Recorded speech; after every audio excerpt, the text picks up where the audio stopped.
नमस्कार, मी तारा. तारा डायरीमध्ये आपलं सहर्ष स्वागत आहे.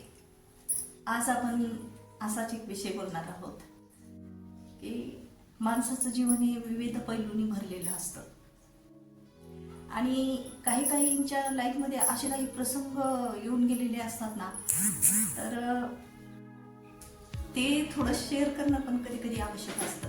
एकमेकांशी बोलल्यावरच थोडंसं बरं वाटतं आणि असेच प्रसंग खूप जणांच्या आयुष्यात घडत असतात. मग आमचेही काही वेगळे नव्हते प्रसंग, पण तरी म्हटलं चला एकदा चर्चा करून बघूया, सांगूया तुम्हाला. पण आता मोस्टली महाराष्ट्रामध्ये अगोदर म्हणजे थोडासा अगोदरचा काळ, तर त्या काळामध्ये जास्त महत्त्व मराठी मीडियम शाळांनाच होतं आणि जास्त तर मुलं मराठी मीडियमवर जात होते.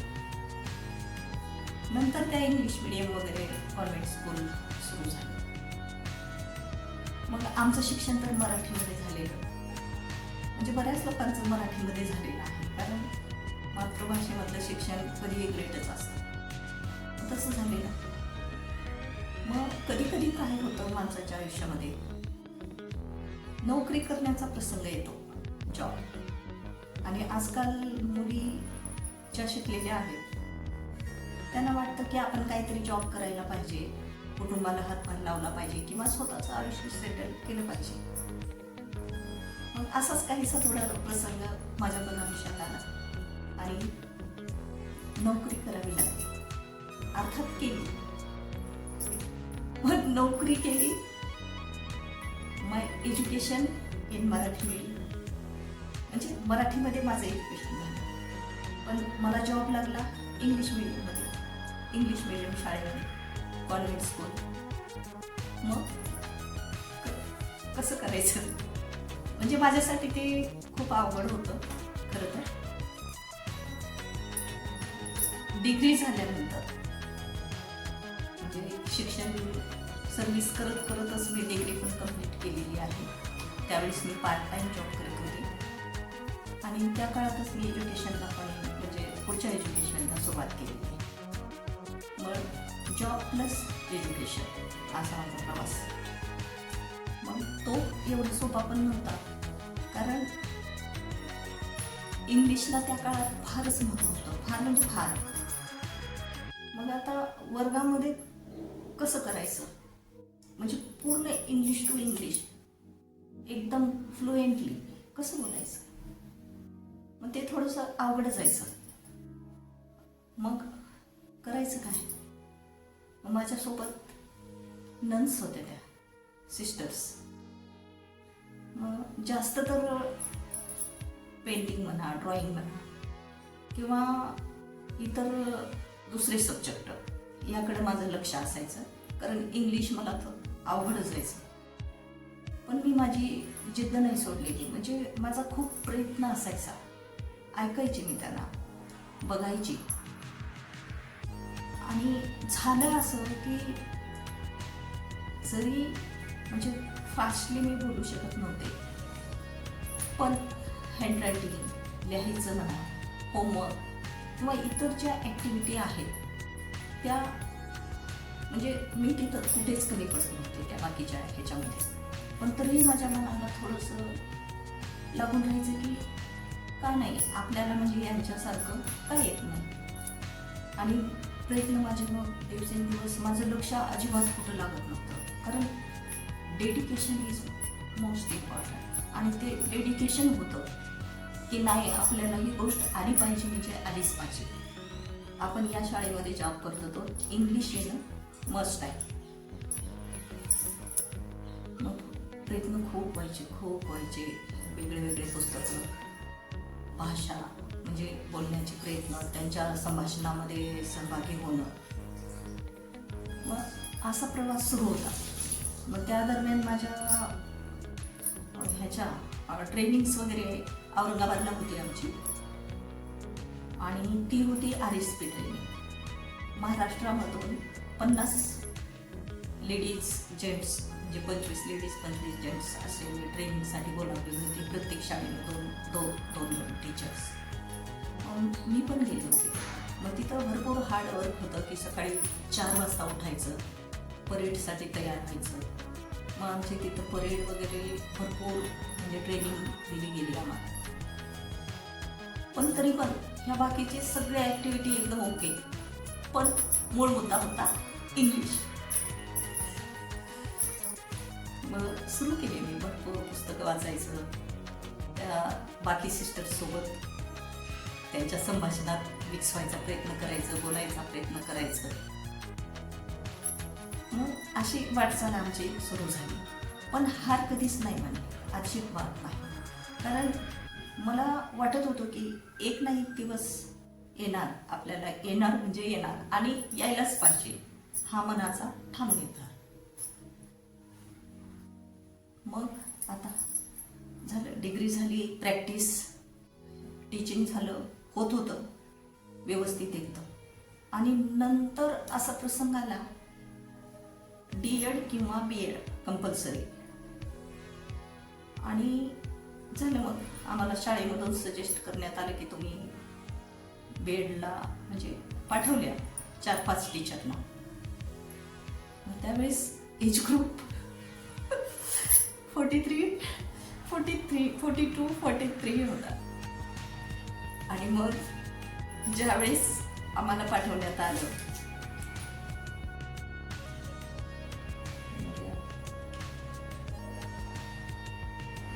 मग त्यावेळेस एज ग्रुप 42-43. मग ज्यावेळेस आमचं नाव तिथे आलं 24चं जाण्याचं, मग त्यामधल्या माझ्यासोबत एक होती, दुसऱ्या दोघी एजनी थोड्याशा लहान होत्या.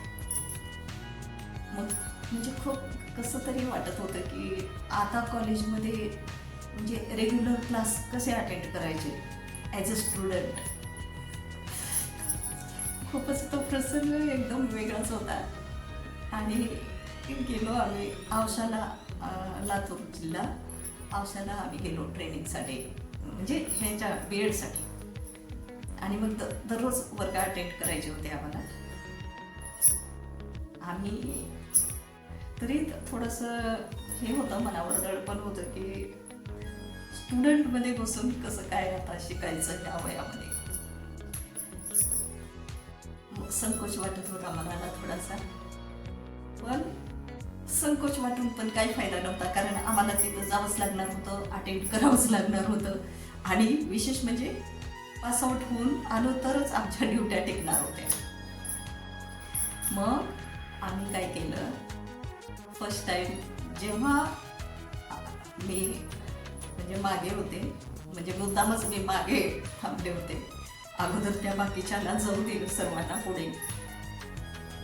आणि म्हणजे थोडंसं दडपणच होतं थोडंसं, कारण थोडी संकोच होता मनामध्ये की स्टुडंटमध्ये आता एवढे तर स्टुडंट आहेत, आता ह्यांच्या पुढे कसं काय याच्यामध्ये जाऊन बसायचं शिकायचं, हा मोठा हसायचा विषय होता.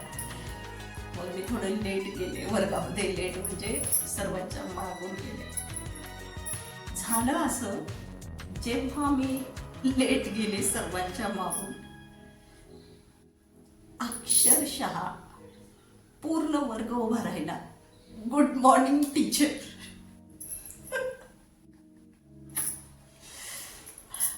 अक्षरशः त्याने मला विश केलं. उठून उभे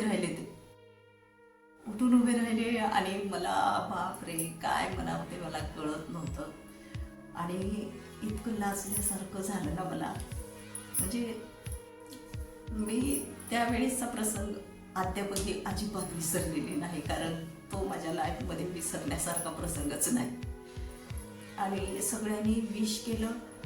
आणि मग आता मला काय बोलावं ते कळतच नव्हतं, कारण मग तरी पण मला माझ्या तोंडावरचं हास्य कमी होऊ द्यायचं, स्माईल कमी होऊ द्यायची नव्हती. तरी पण मी स्माईल केलं आणि त्यांना म्हटलं, सॉरी, मी स्टुडंटच आहे तुमच्याप्रमाणे, B.Edसाठी आम्ही आलेलो आहोत. आणि त्याच्यामधले काही जण हसायला सुरू केले ना, बापरे. आणि तो प्रसंग इतका म्हणजे हसण्यासारखा होता ना, म्हणजे संकोच पण वाटला, खूप म्हणजे असं लाजल्यासारखं वाटत होतं.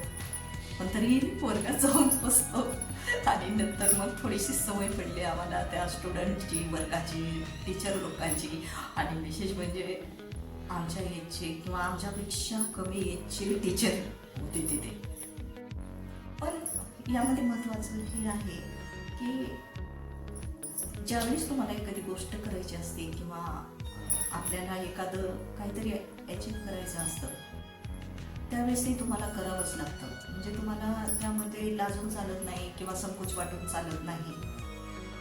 त्या परिस्थितीत ते तुम्हाला अत्यंत आवश्यक असतं आणि ते करावंच लागतं. मग असे खूप आयुष्यात हे असे इतके प्रसंग असतात ना, त्यावेळेस आपल्याला माघारी फिरून नाही चालणार. जर माघारी फिरलं तर आपल्याला ते साध्य होणार नाही, आपला ट्रॅक चुकणार आहे. त्यामुळं शिकण्याला वयच नसतं. आपण कितीही एजपर्यंत शिकू शकतो, हे त्या अनुभवाने सिद्ध झालं माझं. आणि खरंच असे काही खूप प्रसंग जे माणसाला येतात ना, ते लाईफमध्ये काहीतरी खूप छान मेमरीज देऊन जातात, गोड काहीतरी शिकवून जातात आणि त्या आठवणीने किंवा त्या अनुभवाने आपल्या आयुष्याचं सोनं करून जातात. त्यामुळं असे प्रसंग जरी कधी आले आयुष्यामध्ये, अजिबात घाबरायचं नाही, लाजायचं नाही, संकोच करायचं नाही. बी कॉन्फिडंट, एकदम कॉन्फिडेंटली फेस करायचं आणि यश खेचून बाजूला व्हायचं. कसा वाटला मित्रांनो व्हिडिओ? जर तुम्हाला आवडला असेल, लाईक करा, शेअर करा आणि कमेंट करायला अजिबात विसरू नका. अशाच गप्पा मारूया पुढील व्हिडिओमध्ये. नवीन व्हिडिओमध्ये विषय वेगळे असतील, नवीन असतील. तोपर्यंत स्वस्थ राहा, मस्त राहा, आनंदी राहा आणि मस्त छान स्वप्न बघायला अजिबात विसरू नका. धन्यवाद.